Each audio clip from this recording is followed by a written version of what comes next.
और आगे बढ़ते हैं, बात अयोध्या धाम से जुड़ी करेंगे, बात प्रभु श्री राम की करेंगे, जहां पर दर्शन के लिए श्रद्धालुओं की भारी भीड़ उमड़ रही है। और यही एक बड़ी वजह है कि इस भारी भीड़ को देखते हुए आरती के समय में और यहां तक कि दर्शन के समय में भी बदलाव किए गए हैं। तो क्या नया समय है, जरा जान लीजिए इस रिपोर्ट के जरिए।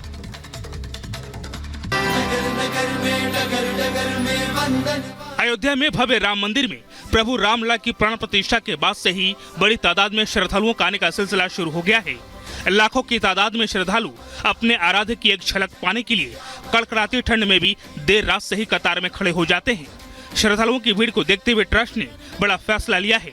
ट्रस्ट की ओर से समय में बदलाव किया गया है, जिससे ज्यादा से ज्यादा श्रद्धालुओं को रामलला के दर्शन और पूजन का मौका मिल सके। आरती से लेकर रामलला के दर्शन के टाइमिंग को संशोधित किया गया है। विश्व हिंदू परिषद के राष्ट्रीय प्रवक्ता ने संशोधित शेड्यूल को जारी करते हुए कहा कि इससे श्रद्धालुओं को दर्शन के लिए 1 घंटे का समय अतिरिक्त मिलेगा।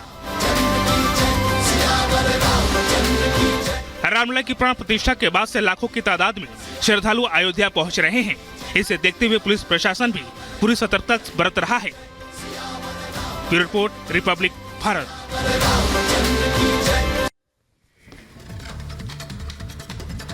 और चलिए अब खबर दिल्ली के शादरा से है, जहां से ये दुखद खबर निकलकर सामने आई कि एक मकान में अचानक से आग लग गई और आग में जलकर 4 लोगों की मौत हो गई।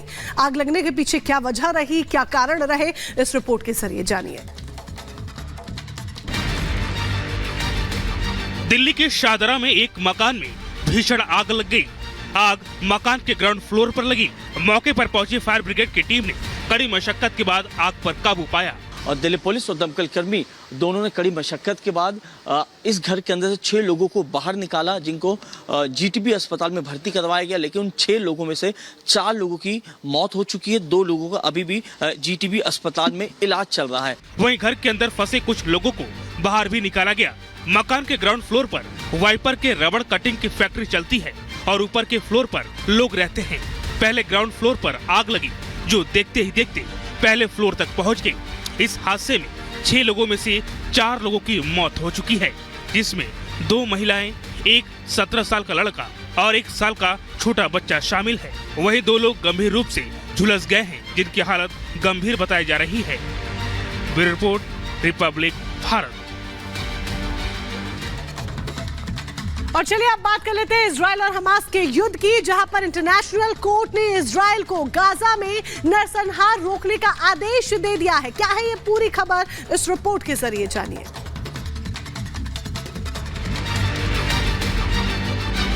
इजराइल और हमास के बीच जारी युद्ध के दौरान अंतर्राष्ट्रीय न्यायालय ने एक महत्वपूर्ण आदेश दिया है। वर्ल्ड कोर्ट ने इजराइल से कहा है कि वो गाजा पट्टी में अपने हमले में हुई मौतों और नुकसान का पूरा हवाला दे और किसी भी तरह की गंभीर चोट और नुकसान को रोके। कोर्ट ने अपने आदेश में कहा कि इजराइल ये सुनिश्चित करे कि उनकी सेना गाजा में नरसंहार नहीं करे और वहां मानवीय स्थिति में सुधारवादी कदम उठाए। इसके साथ ही अदालत ने इजराइल से इस मामले में 1 महीने के भीतर रिपोर्ट देने को कहा है। दक्षिण अफ्रीका ने इजराइल पर गाजा पट्टी में नरसंहार का आरोप लगाते हुए संयुक्त राष्ट्र की शीर्ष अदालत का रुख किया था। इसी याचिका पर सुनवाई करते हुए अपने फैसले में कोर्ट ने यह आदेश दिया है। दरअसल दक्षिण अफ्रीका ने अदालत से अनुरोध किया था कि वो जल्द से जल्द इजरायली सेना अभियानों को रोकने का आदेश दे। आईसीजे के अध्यक्ष ने कहा कि दरअसल अदालत गाजा में हो रही मानवीय त्रासदी के नुकसान से वाकिफ है और गाजा में मारे गए लोगों को लेकर चिंतित है। Bureau report, Republic Bharat. है और माना जा रहा है कि नीतीश कुमार, जो अक्सर अपनी दल बदल की राजनीति के लिए जाने जाते हैं, बहुत जल्द अपना पाला बदल सकते हैं। रिपोर्ट देखिए।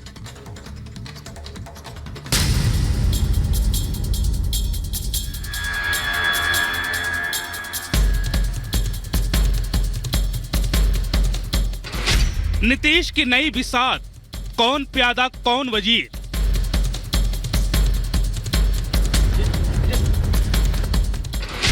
आरजेडी जेडीयू में तकरार, महागठबंधन में दरार। ये तस्वीर गणतंत्र दिवस समारोह की है।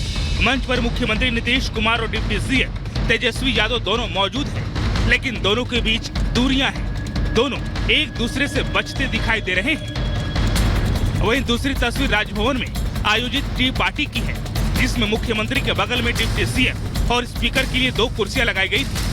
लेकिन लोगों को ये देखकर हैरानी हुई वहाँ रखे पुर्जे को हटाकर बिहार के कद्दावर नेता अशोक चौधरी और बीजेपी के विजय सिन्हा बैठ जाते हैं। इन दो तस्वीरों के बाद ये साफ हो गया था कि बिहार की राजनीति में सब कुछ ठीक नहीं चल रहा है। जब मीडिया ने जानने की कोशिश की तो पता चला कि आरजेडी ने टी पार्टी का बहिष्कार किया था। बिहार में बदलाव का बिगुल बज चुका है। एक बार फिर से नीतीश कुमार पाला बदलने को तैयार है, लेकिन फिलहाल नीतीश कुमार कुछ भी कहने को तैयार नहीं है। लेकिन नीतीश कुमार की चुप्पी उनके इरादे को जाहिर कर रही है। बीजेपी और जेडीयू में खिचड़ी पकने वाली है।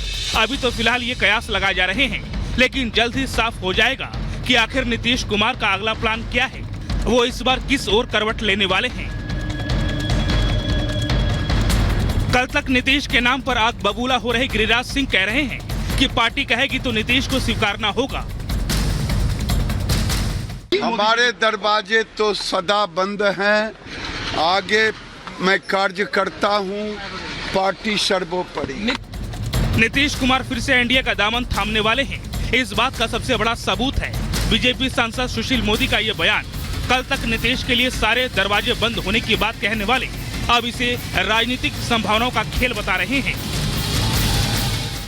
कि राजनीति में कोई दरवाजा परमानेंट बंद नहीं होता। आवश्यकता के अनुसार दरवाजा खुलता रहता है, बंद होता रहता है। अगर आवश्यकता पड़ेगी तो दरवाजा खुल जाएगा, अगर आवश्यकता नहीं पड़ेगी तो दरवाजा बंद रहेगा। एक तरफ जहां जेडीयू और आरजेडी के नेता कुछ कहने से बच रहे हैं, तो वहीं बीजेपी के कुछ नेता खुलकर कहने लगे हैं कि बिहार में बदलाव होने जा रहा है, फैसला हो चुका है और ये जल्दी होने वाला है। नीतीश कुमार की चुप्पी के बाद बिहार की सियासत में हलचल तेज हो चुकी है। आरजेडी खेमे में सन्नाटा छाया हुआ है। तेजस्वी एंड पार्टी की बोलती बंद है, तो वहीं उनके नेता अभी भी दबखम भर रहे हैं। सर सरकार चलेगी आप लोग की? देखिए, कल भी उम्मीद में थे, आज भी उम्मीद में, आगे भी उम्मीद करेंगे। कहा जा रहा है नीतीश कुमार का मन डोल रहा है इन दिनों। देखिए, बताए तो हम यहाँ पे आज हैं, कल वहाँ पे रहेंगे। परिस्थिति सब कराता है। जब जैसा जो परिस्थिति आएगा उसका हम सामना करने के लिए तैयार हैं। वहीं आरजेडी ने जीतन राम मांझी की ओर पासा फेंका है। मांझी के बेटे को लालू की तरफ से डिप्टी सीएम की कुर्सी ऑफर कर दी गई है। हालांकि मांझी ने एनडीए के साथ बने रहने की बात कही है। हम तो कह रहे हैं हमारे लड़कियों को चीफ मिनिस्टर का ऑफर दिया जा रहा है। हमको तो बहुत पहले से सास रहा है, इसीलिए हमने कहा है कि गठबंधन लगता है कि ताश के पत्ते की तरह से छिड़क जाएगा। वहीं कांग्रेस अभी भी नीतीश कुमार को एनडीए गठबंधन का नेता बता रही है। कांग्रेस नेता शकील अहमद नीतीश कुमार और तेजस्वी यादव के बीच मनमुटाव के कयासों को बेबुनियाद करार दिया है। उनके बारे में भी अनर्गल बयान चला आ रहा है। ये तो उसी तरह से है कि जैसे सूरज हर रोज पूरब से उगता है, आज मगरिब से उग जाए।